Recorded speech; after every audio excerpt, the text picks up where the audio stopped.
कपड़ा पहन रखा है जो वास्तविकता को देखने नहीं देता। क्या बिहार, हम लोग बाहर पढ़े, दिल्ली में पढ़े। हम लोग जब दिल्ली पढ़ने गए उस वक्त लालू जी का शासन, और क्या बिहारियों की इमेज थी पूरे भारतवर्ष। और आज हम कहा, हम लोग के जब हम लोग का एजुकेशन हो रहा था वहां स्कूल में कॉलेज तक गए दिल्ली में, तो बिहारी शब्द गाली था। और आज देखिए क्या सम्मान है बिहारियों का। पूरे भारत में सबसे तेज रफ्तार अगर किसी ने अपनी आर्थिक, सामाजिक और प्रशासनिक ढांचे को सुधार करने का काम किया तो वह राज्य बिहार है, और उसके अगुवा नेता नीतीश कुमार। नीतीश जी के आने से पहले आप शासन उन्हीं का था, गद्दी पर बैठे हुए थे राबड़ी देवी जी और लालू जी। इसी मुंगेर में दंगे होते थे, और उन दंगों के अंदर किनका नाम आता, जिनका समीकरण उन्हीं से मारपीट, किस पर जुर्म हो रहा और कौन कर रहा, जरा पूछिए उन लोगों से। भागलपुर का दंगा हुआ, कौन लोग थे उसके अंदर, और किसकी रहनुमाई में वो सब कुछ हो रहा था, कौन था? भारतीय जनता पार्टी के लोग थे क्या? अभी छोटा सा एग्जाम्पल है, यहाँ की है संसार है, माई समीकरण की बात होती है। सब जगह हम लोगों ने जो है कब्रिस्तान की घेराबंदी का काम कर रहे हैं। मय का कब्रिस्तान है, जाके देखिए उस कब्रिस्तान की हालत, चारों तरफ कब्जा ही कब्जा है, इमारतें बन रही है, और कौन बना रहा है? कोई दूसरा है क्या? और उनके नेता खामोश, वोट मांगने वाला खामोश। गाड़ी लेंगे, आप उसमें ठूस कर करके चले जाइए पटना के गांधी मैदान, और वहां 3 बजाने का आप नारा लगाइए, और यहां आपका घर, जमीन और आपके कब्रिस्तान पे कब्जा वही लोग कर लेंगे, और आप खामोश रखिए। यह है लालू प्रसाद का साथ। माननीय मुख्यमंत्री नीतीश कुमार जी 2005 से लेकर आज तक इस बात के लिए वचनबद्ध होकर के काम कर रहे हैं कि किसी भी अक़लियत का एक धूर जमीन पर कब्जा ना कर सके। दिन रात उसके लिए काम करें, लेकिन आप अपने ही कब्जा करने वालों के साथ मिल जाइएगा और फिर कहिए क्या प्रताड़ित है तो कौन आपकी मदद करता है। आप लोगों को भी यह सोचना होगा किस बात का समीकरण। अरे कैसी दोस्ती, कैसा भाईचारा, तुम भाई और हमको चारा बनाए जा रहे हो, ये भाजपा वाले बोलते थे, लेकिन वास्तविकता तो आप लोगों पर है।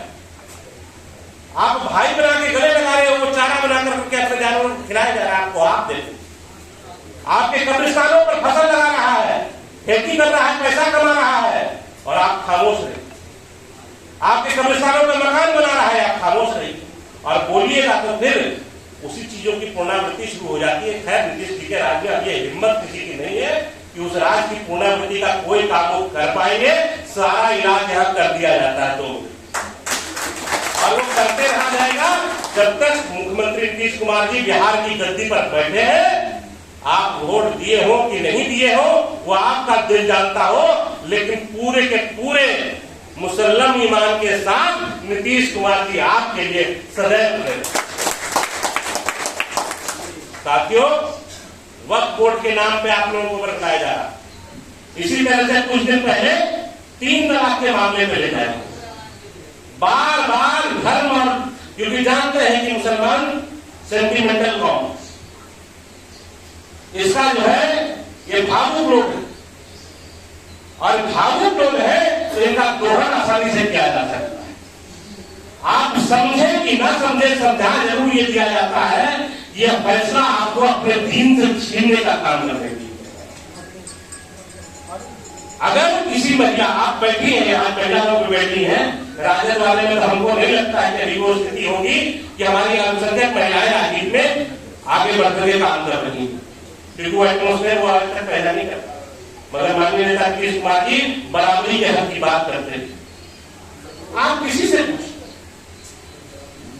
वक्त बदलता है, एक परिस्थिति की कोई नियम बना, और वो नियम उस वक्त की जरूरत हो सकता है। बदलता है, तो जब बदलता है तो उसके साथ हालात बदलते हैं, समय काल परिस्थिति के हिसाब से कुछ चीजों को आने की जरूरत है। आप अपनी अंतरात्मा सोचिए, आपकी अपनी बच्ची आपने शादी करवाई और उसे कोई 3 बार से तलाक बोल कर जो खुद, अगर वास्तविकता में आप खुद इस्लामी कानून को पढ़िएगा तो 3 बार में एक साथ तलाक देना उचित नहीं, लेकिन इसको समझाए बगैर आपको कह रहे हैं कि आपके दिल पे होना बड़ा भीड़ इकट्ठा हुआ, ऐसा बता रहे हैं एक एमएलसी का सीट हो गया था, कहां गए, कहां है वो आंदोलन?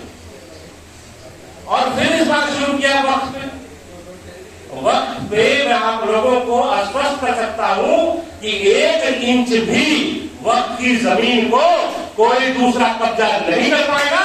इसके लिए पूरी गारंटी बात सिर्फ बिहार की नहीं है, पूरे भारत के अंदर जो वक्त का कानून बन रहा है, उस वक्त के कानून के अंदर जितने भी परिवर्तन हो रहे हैं वो नीतीश कुमार जी के कहने से हो रहे हैं और आपके हक के लिए। आपका 1 धूल जमीन, हाँ, लेकिन इस संशोधन से पहले आपकी जमीन कहां है यह भी जाकर के देखिए। आप जाइए पटना में, वो डाकबंगला चौराहा को जाकर के देखिए किसका कब्जा है और कहां है आपके वक्त वाले सेक्रेटरी और वो लोग, कौन पैसा उठा रहा है, कितना पैसा आ रहा है वक्त के अंदर, बताइए तो सही। उस पैसे का इस्तेमाल कितना गरीबों के काम के लिए हो रहा है, दीन के काम के लिए हो रहा है, ये बताइए मुझे। कोई है हिसाब किताब? मौखिक तरीके से बोल दिया कि ये वाला भी वक्त है, वो भी वक्त है, ये विवाद पैदा करवाना समाज के अंदर। अगर किसी चीज को रजिस्टर किया जा रहा है, कानूनी रूप और मूल रूप दिया जा रहा है कि विवादों से उसको मुक्त किया जा सके और उसका प्रयोग वास्तव में अल्लाह के काम के लिए हो सके, दीन के काम के लिए हो सके, तो क्या गलत है उसके अंदर? ये बड़े बड़े मुल्कों के लिए, उनके बच्चों की परवरिश के लिए बना है, ये अल्लाह की संपत्ति है और अल्लाह की संपत्ति आपकी संपत्ति है, आपके दीन के लिए इसको खर्च होना चाहिए। लेकिन इस पर कब्जा है उन लोगों का जो नागरिकता भी रखते हैं अमेरिका का और आंदोलन करते हैं बिहार में। यही वक्त के नाम पर संपत्तियां इकट्ठा करके अपने बाल बच्चों को अमेरिका में जो लोग सेटल कर चुके हैं, वो आपके बच्चों को कहते हैं सड़क पर जाकर के बारिश में भीग के धूप में आकर के तुम आंदोलन करो और हमारी संपत्ति को बचाओ, ताकि धर्म के नाम से, अल्लाह के नाम से जो संपत्ति है उस पर हम सब दिन कब्जा करके इसी तरह से मौत करें और तुम सड़क पर पड़े हो। ये सोचना आपको पड़ेगा।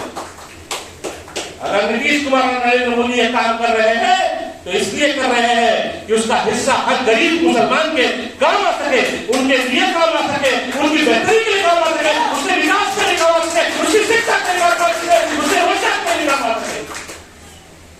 इसलिए खुली आंखों से चीजों को देखिए, पढ़िए, लिखिए। समाज में आप लोगों को बराबर पढ़ने लिखने का मौका देने का प्रयास पूरे बिहार में हो रहा है। नीतीश जी ने किसी जात और किसी बिरादरी के लिए काम नहीं किया, उन्होंने काम किया सबके लिए एक समान, जो वोट देता है और जो नहीं देता है सबके लिए एक समान, शिक्षा है तो सबके लिए एक समान है। कुछ बल्कि बेहतर करने का प्रयास किया जाता है कि अल्पसंख्यक विद्यालयों को और बेहतर और मजबूत कर सके, हम जो शिक्षा दे रहे हैं उसके साथ दीनी शिक्षा को मजबूत कर सके। इसके लिए मदरसों को भी बेहतर बनाना है, उसमें भी अच्छी सैलरी देनी है, वहां भी और आधुनिकरण होना चाहिए, वहां भी कंप्यूटर की शिक्षा होनी चाहिए, इसकी व्यवस्था अलग से करते हैं। तो ये तो काम आपकी बेहतरी के कर रहे हैं, तो आपकी भी जिम्मेदारी है कि अपने गांव में लोगों को जाकर के कह सके कि किसके पीछे चल रहे। मौका मिला था उनको भी और 3 बार मौका मिलने पर उन्होंने भैंस और बकरी पे बच्चों को चढ़ा कर रख के